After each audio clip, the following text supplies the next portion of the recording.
we'll give our sort of general breakdown of the debate here for the clip. We'll cut in right now.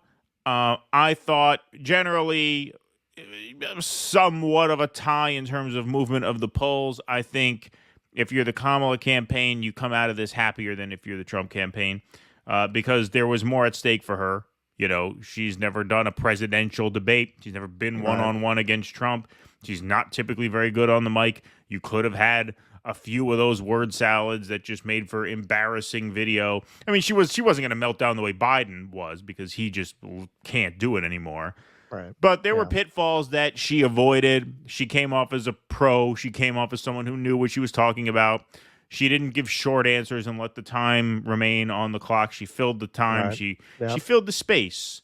It's very significant. What's significant about the passage of time is that Kamala Harris was able to fill the 2 minutes of time with words tonight and not make a complete fool of herself.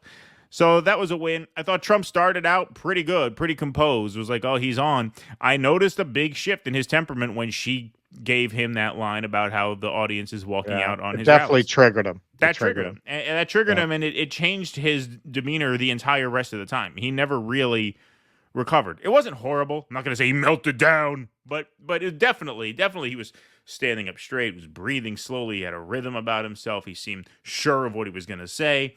And after that, his body language changed. You could see it. He's leaning forward. He went Cartman. Yeah, he kind of did a little bit of a Cartman thing. Started leaning forward, started talking very fast, like he had to get a bunch of stuff in. There were certain questions that he just clearly was not prepared for, like the healthcare question. I mean, that kind of stuff, that's like talking about golf. I mean, that's not going to move the polls at all. How's he going to answer it? Because they don't have a fucking plan. They don't have a plan. What he's saying about Obamacare is true.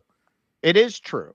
People have these insane deductibles for these health plans where at the end of the day, you only have the insurance so that you don't lose your house. That is not a good plan. He's right about that, but they're not going to offer anything better. What, Donald Trump and the Republicans are going to offer something better? They might. They probably make it worse. And then he starts talking about how Kamala, you're going to wait 6 months for a surgery. It goes back to the socialist healthcare boogeyman. Which is obviously totally untrue. Yeah, what was he going to answer? Yeah.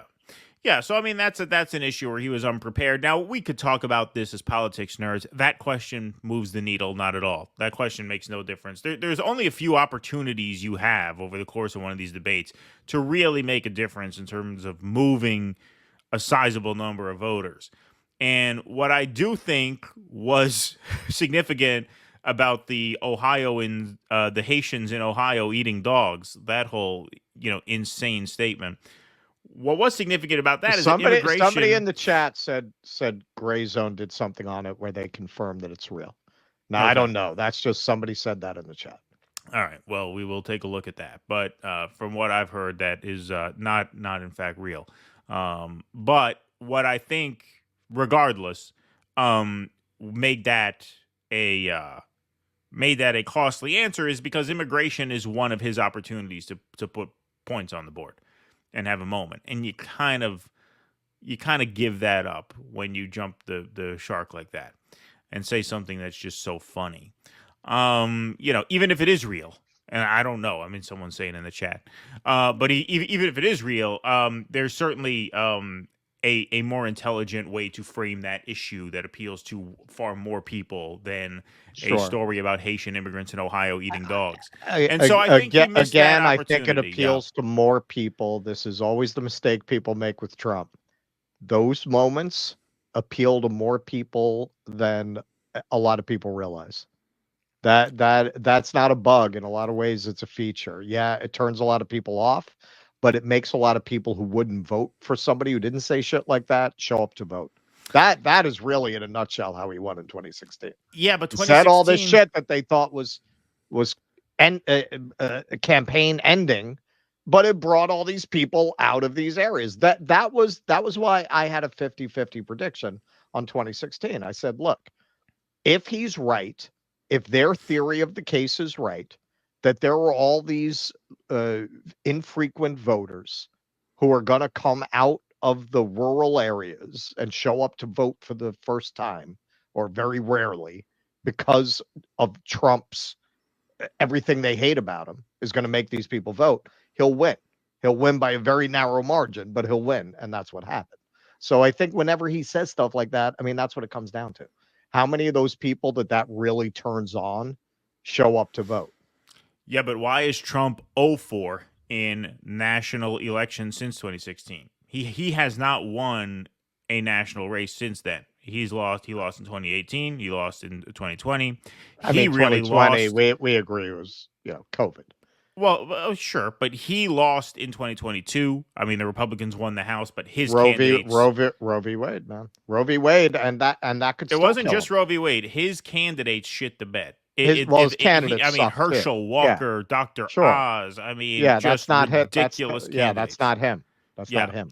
We're but talking, the problem. Herschel Walker's not running. The Donald problem Trump's with your running. assessment is that, and the reason why I think MAGA has fared poorly in elections since 2016 is that in 2016, these people you're talking about were not in the models. They were not in the polling. They were not in the data. They were unaccounted for.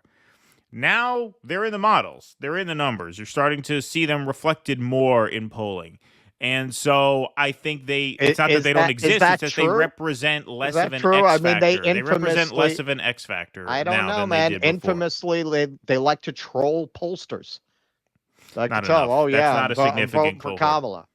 That's not a significant cohort. I really don't think so. I don't think we know. I don't think we know. Yeah, maybe they're accounting for it more, but in the end, people who are basically off the grid, not political, not involved. How do you adjust the model for that?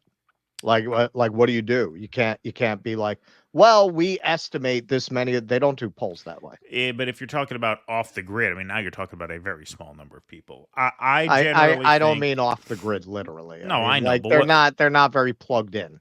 Yeah, I mean, what I think is that this electorate is going to be a bit more conventional than 2016. 2020 was extremely unpredictable because of the circumstances, but it turned out to be a more conventional sort of makeup there, in which, like I said, the Trump voters were more or less accounted for. He outperformed the polls a bit. He made it closer than a lot of people thought.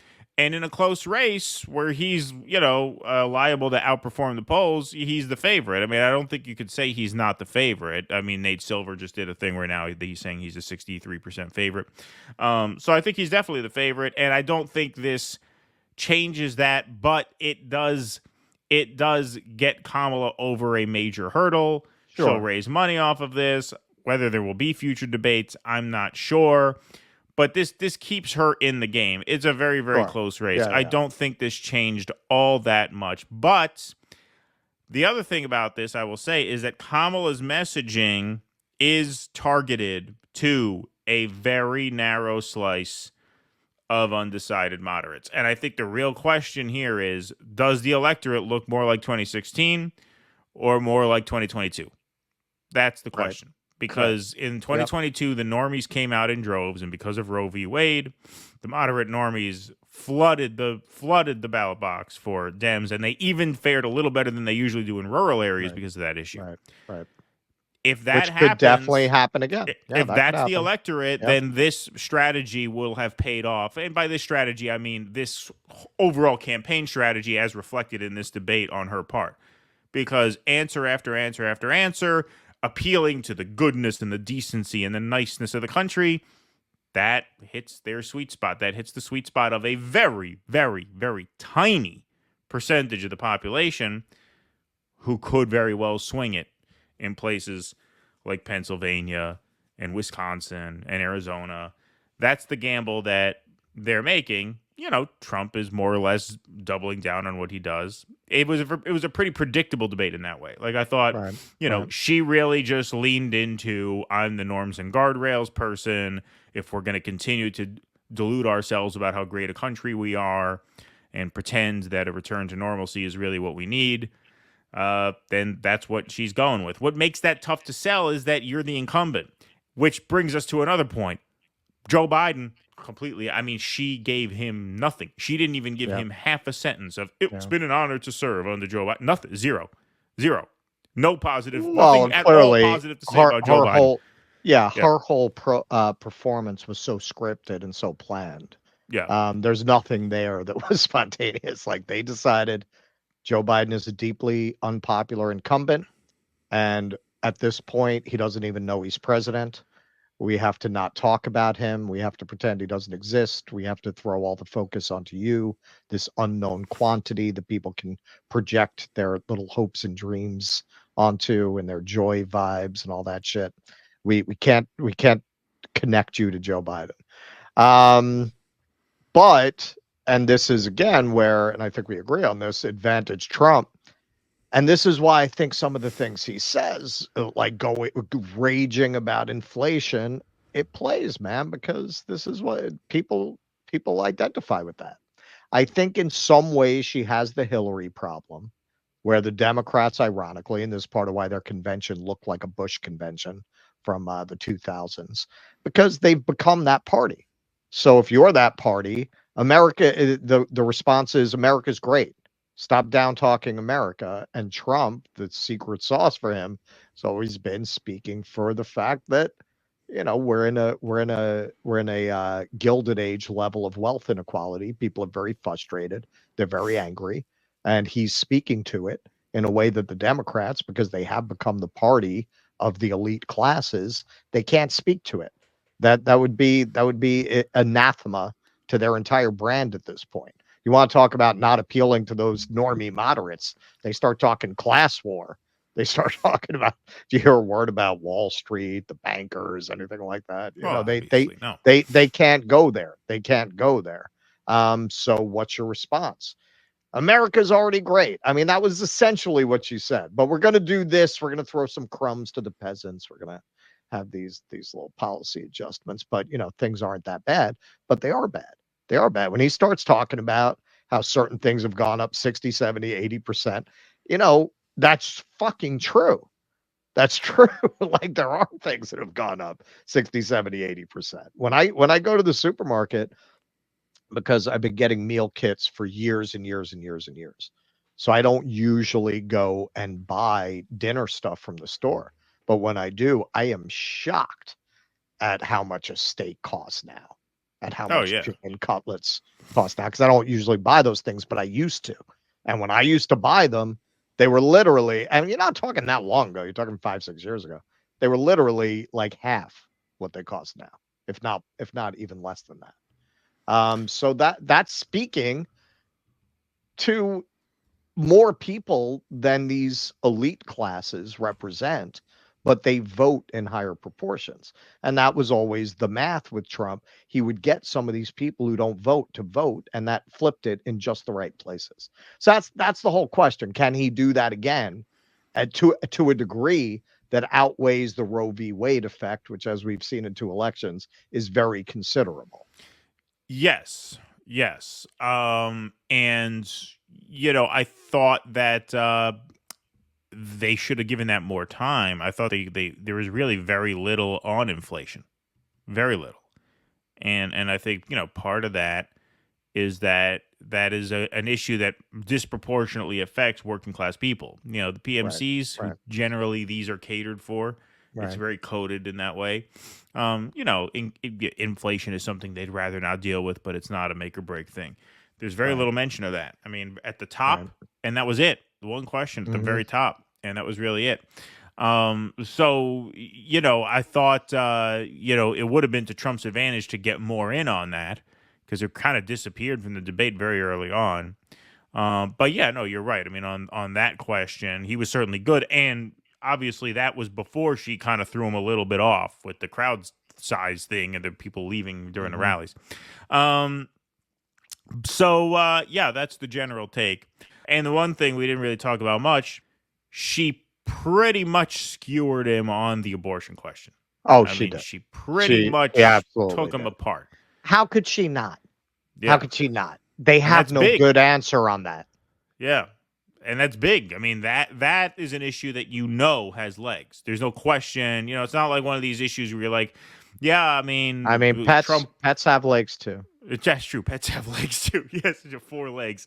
We know that dog issue has legs. Says 4 legs. I should say that at the CNN post debate at the round table. Start doing like shtick. Yeah. Yeah. And that's why we're never getting that passed. Please clap.